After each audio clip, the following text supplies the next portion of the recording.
स्वर्गीय हरमोहन सिंह यादव जी, उनकी पुण्यतिथि पर उन्हें आदरपूर्वक नमन करता हूं, अपनी श्रद्धांजलि अर्पित करता हूं।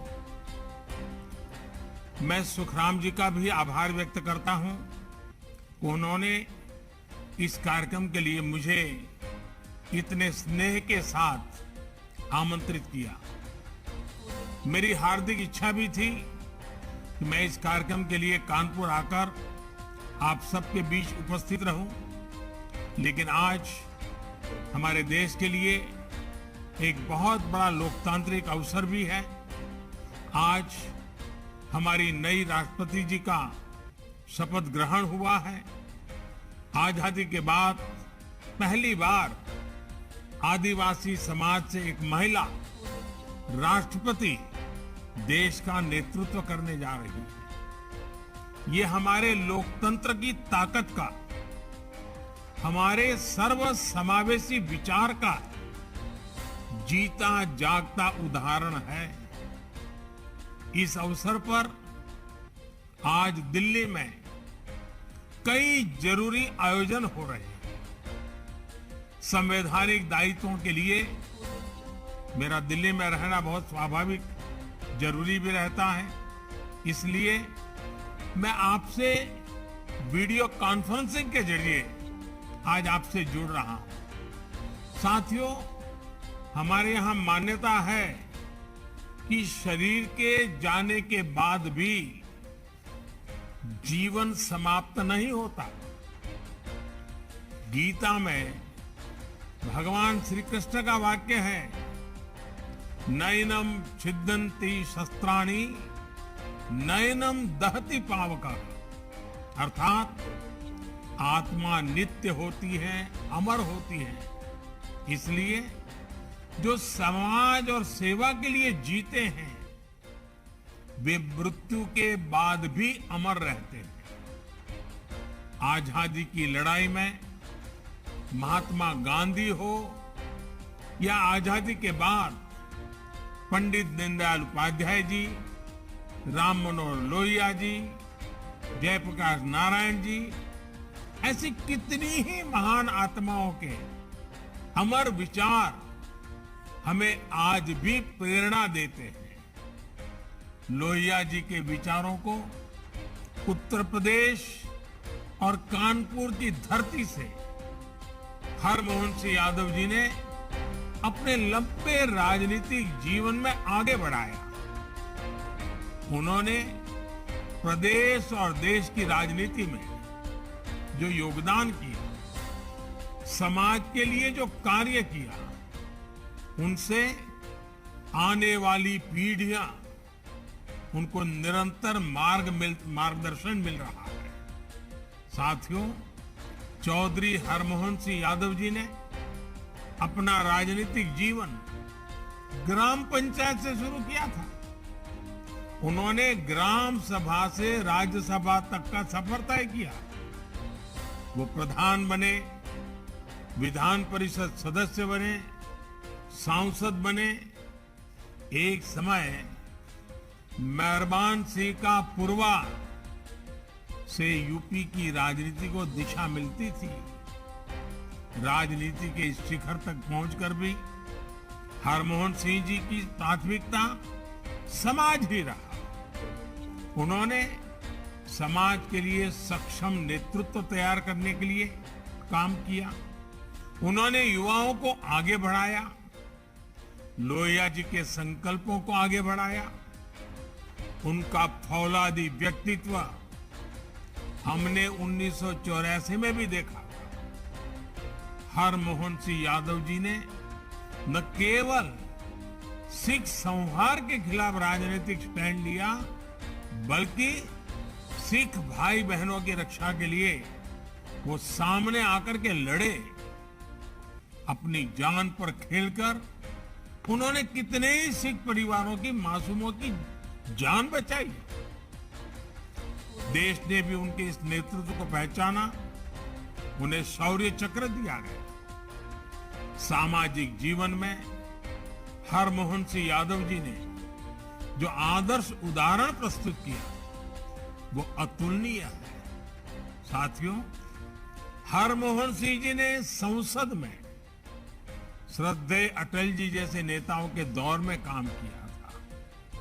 अटल जी कहते थे, सरकारें आएगी, सरकारें जाएगी, पार्टियां बनेगी, बिगड़ेगी, मगर ये देश रहना चाहिए। यही हमारे लोकतंत्र की आत्मा है। व्यक्ति से बड़ा दल, दल से बड़ा देश, क्योंकि दलों का अस्तित्व लोकतंत्र की वजह से है और लोकतंत्र का अस्तित्व देश की वजह से है। हमारे देश में अधिकांश पार्टियों ने, विशेष रूप से सभी गैर कांग्रेसी दलों ने, इस विचार को, देश के लिए सहयोग और समन्वय के आदर्श को निभाया भी है। मुझे याद है जब 1971 में भारत पाकिस्तान का युद्ध हुआ था, तब हर एक प्रमुख पार्टी सरकार के साथ कंधे से कंधा मिलाकर के खड़ी हो गई थी। जब देश ने पहला परमाणु परीक्षण किया तो सभी पार्टियां उस समय भी उस समय की सरकार के साथ डटकर खड़ी हो रही। लेकिन आपातकाल के दौरान जब देश के लोकतंत्र को कुचला गया तो सभी प्रमुख पार्टियों ने, हम सब ने एक साथ आकर संविधान को बचाने के लिए लड़ाई भी लड़ी। चौधरी हरमोहन सिंह यादव जी भी उस संघर्ष के एक जुझारू सैनिक थे। यानी हमारे यहां देश और समाज के हित विचारधाराओं से बड़े रहे हैं।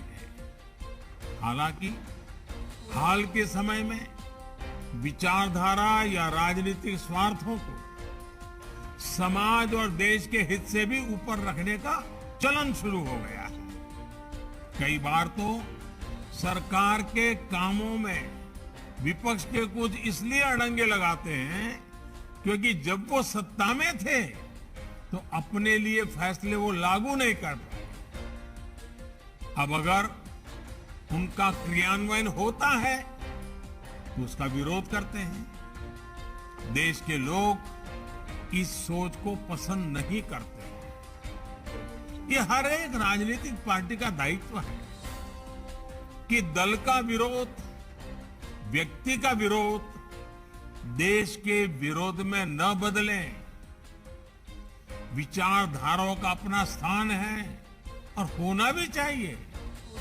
राजनीतिक महत्वाकांक्षाएं तो हो सकती हैं, लेकिन देश सबसे पहले है, समाज सबसे पहले है, राष्ट्र प्रथम है।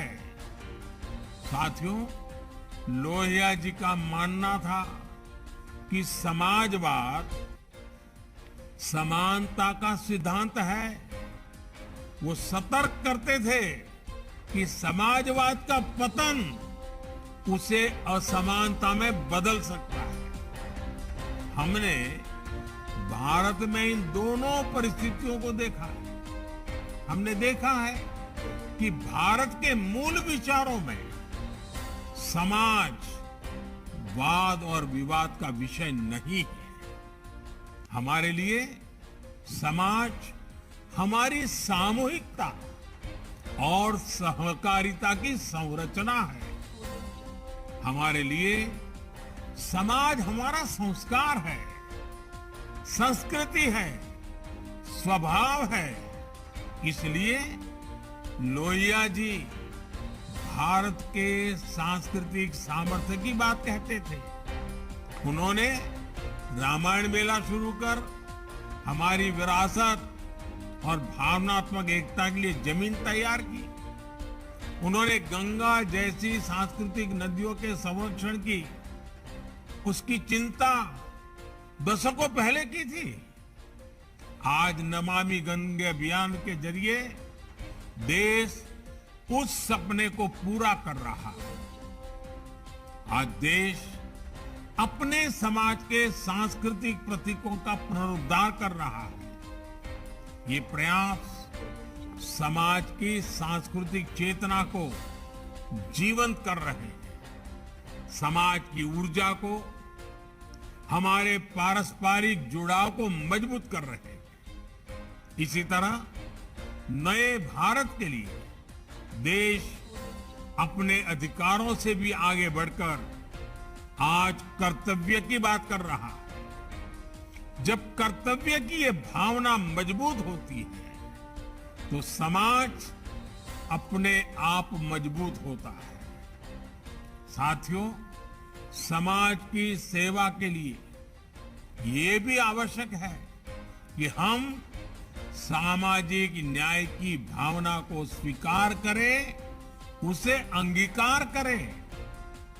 आज जब देश अपनी आजादी के 75 वर्ष पर अमृत महोत्सव मना रहा है तो ये समझना और इस दिशा में बढ़ना बहुत जरूरी है। सामाजिक न्याय का अर्थ है समाज के हर वर्ग को समान अवसर मिले, जीवन की मौलिक जरूरतों से कोई भी वंचित न रहे। दलित, पिछड़ा, आदिवासी, महिलाएं, दिव्यांग जब आगे आएंगे तभी देश आगे जाएगा। हरमोहन जी इस बदलाव के लिए शिक्षा को सबसे जरूरी मानते थे। उन्होंने शिक्षा के क्षेत्र में जो काम किया, उसने कितने युवाओं का भविष्य बनाया। उनके कामों को आज सुखराम जी और भाई मोहित आगे बढ़ा रहे हैं। देश भी शिक्षा से सशक्तिकरण और शिक्षा ही सशक्तिकरण के मंत्र पर आगे बढ़ रहा है। इसलिए आज बेटियों के बेटी बचाओ, बेटी पढ़ाओ जैसे अभियान इतने सफल हो रहे हैं। देश ने आदिवासी क्षेत्रों में रहने वाले बच्चों के लिए एकलव्य स्कूल शुरू किए हैं। नई राष्ट्रीय शिक्षा नीति के तहत मातृभाषा में शिक्षा का प्रावधान भी किया गया है।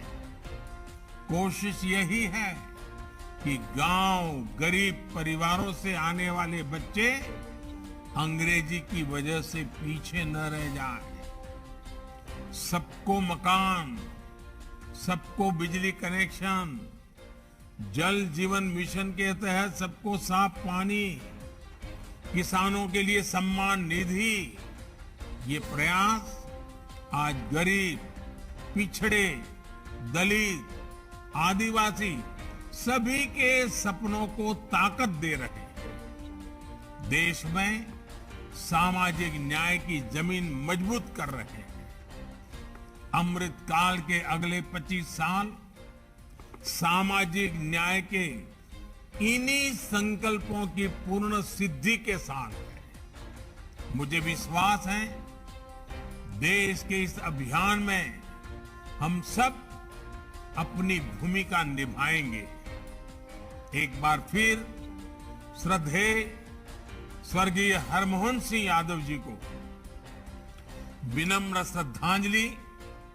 आप सभी को बहुत बहुत धन्यवाद।